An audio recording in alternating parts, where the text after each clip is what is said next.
Hello बच्चों, let's see this question. A sample of ideal gas gamma equals to 1.5 is compressed adiabatically from volume 150 centimeter cube to 50 centimeter cube. तो इसमें हमें एक ideal gas दे रखी है, जैसे adiabatically compress किया है 150 सेंटीमीटर क्यूब वॉल्यूम से 50 सेंटीमीटर क्यूब तक. The initial pressure and initial temperature are 150 kilopascal and 300 Kelvin. हमें initial pressure दे रखा है 150 kilopascal and initial temperature दे रखा है 300 Kelvin. तो हमें A part में जो निकालना है वो है number of moles of gas in the sample. हमें A part में number of moles निकालने हैं गैस में. तो पहले हम देखें, हमें क्वेश्चन में गिवन है वो है gamma equals to 1.5 and V1 initial volume है वो है 150 सेंटीमीटर क्यूब. जैसे कि हम मीटर क्यूब में चेंज करें तो 150 into 10 raise to the power -6 metre cube. और हमारा जो V2 दे रखा है वो है यानी कि फाइनल वॉल्यूम जो दे रखा है 50 सेंटीमीटर क्यूब. इसे अगर हम मीटर क्यूब में चेंज करें तो 10 टू द पावर -6 से मल्टीप्लाई कर देंगे और ये हमारा चेंज हो जाएगा मीटर क्यूब में. हमें इनिशियल प्रेशर P1 दे रखा है 150 किलो पास्कल. 150 किलो पास्कल, इसको पास्कल में चेंज करें तो 150 into 10 raise to the power 3 से मल्टीप्लाई कर देंगे, ये इतना पास्कल हो जाएगा. और हमें जो टेम्परेचर इनिशियल टेम्परेचर दे रखा है T1 वो हमें दे रखा है 300 केल्विन. तो अब हम देखते हैं ए पार्ट को.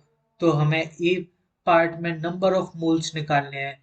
तो ए पार्ट के लिए हमें पता है कि आइडियल गैस इक्वेशन होती है वो होती है PV equals to N R T. और अगर हम यहाँ से एन निकालें तो हमारे पास आ जाएगा PV divided by are T. और हमें P की वैल्यू दे रखी है वो हो जाएगी 150 into 10 raise to the power cube. और हमें V दे रखा है इनिशियल वॉल्यूम वो दे रखा है 150 इंटू 10 रेज टू दावर -6. और हमें जो R है वो कांस्टेंट है, उसकी वैल्यू है 8.3. और टेम्परेचर है वो केल्विन में है 300 केल्विन.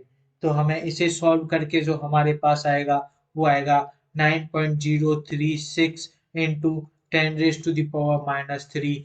और अगर हम अप्रोक्सीमेट लें तो हमारे पास जो एन आ जाएगा, नंबर ऑफ मोल्स आ जाएंगे अप्रोक्सीमेट, वो आ जाएंगे 0.009 नंबर ऑफ मोल्स.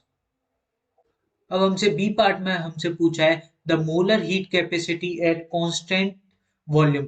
हमसे बी पार्ट में मोलर हीट कैपेसिटी पूछी है कांस्टेंट वॉल्यूम पर. हमें यानी कि हमें CV फाउंड करना है, हमें CV निकालना है. और हम जानते हैं कि CP/CV इक्वल्स टू गामा होता है. और हमें गामा दे रखा है वो दे रखा है 1.5. और हमारे पास दूसरी जो इक्वेशन है वो है CP-CV इक्वल्स टू R. और हम यहाँ पर अगर देखें तो यहाँ से हम CP की वैल्यू रखें तो हमारे पास आ जाएगा gamma -1 into CV equals to R. आगे हम इसे फर्दर सॉल्व करें तो हमारे पास आ जाएगा CV equals to R divided by gamma -1. और हमारा गामा दे रखा है वो दे रखा है 1.5 -1. और हमें आर हमारा होता है वो होता है 8.3 डिवाइडेड बाई 0.5. तो हमारा जो फाइनल सीवी आ जाएगा वो आ जाएगा 16.6 जूल पर मोल केल्विन. पर मोल केल्विन ये हमारा फाइनल CV आ जाएगा, यानी कि हमारा फाइनल मोलर हीट कैपेसिटी आ जाएगी कांस्टेंट वॉल्यूम पर. सी पार्ट में अब हमें निकालना है वो निकालना है फाइनल प्रेशर और टेम्परेचर. हमें एडियाबैटिक प्रोसेस दे रखी है तो P1 V1 raise to the power gamma equals to P2 V2 raise to the power gamma. इसमें हम वैल्यू रखें तो हमारे पास आ जाएगा 150 into 10 raise to the power 3 into V1 की वैल्यू हम रखें, हमारा V1 है 150 into 10 raise to the power -6 raise to the power gamma. और हमें P2 फाउंड करना है और हमारे पास जो V2 दे रखा है 50 into 10 raise to the power minus 6 raise to the power gamma. और इसे अगर हम आगे सॉल्व करें तो हमारे पास जो P2 आएगा वो आ जाएगा 3 की raise to the power 1.5 into 150 into 10 raise to the power 3। तो हमारे पास जो आ जाएगा इसे सॉल्व करने पर वो आएगा 779.422 into 10 raise to the power 3 pascal.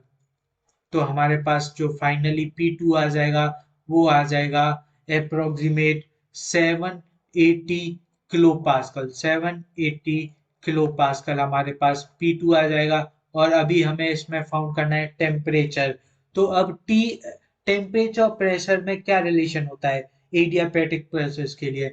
वो रिलेशन जो होता है वो रिलेशन होता है P1 raised to the power 1 minus gamma into T1 raised to the power gamma equals to P2 raised to the power 1 minus gamma equals to multiply by T2 raised to the power gamma। ये relation होता है pressure और temperature में adiabatic process के लिए। तो हम इसमें अब वैल्यूज रखेंगे। तो हमारा P1 हमारे पास है वो है 150 into 10 raise to the power minus 6 और 1 raise to the power minus gamma दे रहा। P1 raise to the power 1 minus gamma दे रखा है, हमें गामा दे रखा है वो 1.5 दे रखा है। तो हम यहाँ से 1 माइनस 1.5 करेंगे तो हमारे पास जो बचेगा वो बचेगा माइनस 0.5 और T1 raise to the power gamma और हमारे पास T1 दे रखा था वो था 300 केल्विन उसकी पावर 1.5 और P2 हमने अभी निकाला है वो था 780 किलो पास्कल यानी 780 into 10 raise to the power 3 raise to the power 1 minus gamma यानी कि माइनस 0.5 और T2 हमें फाउंड करना है T2 raise to the power gamma. तो यहाँ से हमें जो सॉल्व करने पर मिलेगा T2 वो मिल जाएगा 11849.050 रेज टू द पावर 1.5। ये इसको आगे सॉल्व करने पर हमें जो T2 मिलेगा वो T2 मिल जाएगा 519.74 केल्विन और अप्रोक्सीमेट जो हमें मिल जाएगा वो मिल जाएगा 520 केल्विन। अभी हमसे बी पार्ट में पूछा है the work done by gas in the process यानी कि प्रोसेस से ने कितना वर्क डन किया। तो हमें फर्स्ट लॉ से पता है, फर्स्ट लॉ ऑफ थर्मोडायनेमिक्स से पता है कि वर्क डन होता है dq equals to du plus dw। तो जो वर्क डन होता है वो होता है एडियाबैटिक प्रोसेस के लिए dq 0 हो जाएगा और du इक्वल्स टू हो जाएगा माइनस dw। और हमें पता है कि dw du जो होता है वो होता है ncv dt और हमारे पास माइनस साइन पहले से ही था। तो अब इसमें वैल्यू रखें, हमारा नंबर ऑफ मोल्स हमने निकाले थे वो थे 0.009 और हमने CV निकाला था वो आया था 16.6 और dt जो टेम्परेचर में डिफरेंस है वो हमारा आएगा 520 माइनस 300। तो हम यहाँ से वर्क डन निकालेंगे dw वो हमारा आ जाएगा माइनस 32.8 जूल और अप्रोक्सीमेटली माइनस 33 जूल। और अब हमारे पास जो बचा है वो बचा है ई पार्ट। तो ई पार्ट में हमसे जो पूछा है ई पार्ट में जो हमसे पूछा है वो है the change in internal energy of the gas, यानी कि हमें इंटरनल एनर्जी में चेंज बताना है डी पार्ट में। तो इंटरनल एनर्जी ऑफ गैस जो होती है वो होती है du equals to ncv dt। ncv dt तो हम यहाँ पे n की नंबर ऑफ मोल्स की वैल्यू निकाले रखे वो है 0.009, cv की है वो है 16.6 और d2 हमारा हो जाएगा 520 माइनस 300। तो ये तो ये वर्क डन के ही इक्वल आएगा लेकिन नेगेटिव साइन नहीं होगा, तो du जो हमारा आएगा वो आ जाएगा 32.8 जूल और अप्रोक्सीमेटली 33 जूल। तो हमारे पास जो फाइनल आंसर आए वो नंबर ऑफ ए पार्ट में हमने नंबर ऑफ मोल्स निकाला था, तो वो नंबर ऑफ मोल्स जो आया वो अप्रोक्सीमेट आया 0.009 number of moles. B part में जो हमें निकालना था वो निकालना था मोलर हीट कैपेसिटी। तो हमारे पास जो मोलर हीट कैपेसिटी सीवी आया वो आया 16.6 जूल पर मोल केल्विन। और हमें जो सी पार्ट में निकालना था वो था प्रेशर और टेम्परेचर। तो हमारा जो फाइनल प्रेशर आया वो आया 780 किलो पास्कल और जो हमारा फाइनल टेम्परेचर आया वो आया 520 केल्विन। और हमें जो डी पार्ट में निकालना था वो निकालना था वर्क डन। तो हमारा जो फाइनल वर्क डन आया वो आया अप्रोक्सीमेटली -33 जूल। और हमें इंटरनल एनर्जी निकालनी थी ई पार्ट में, वो आई हमारी 33 जूल।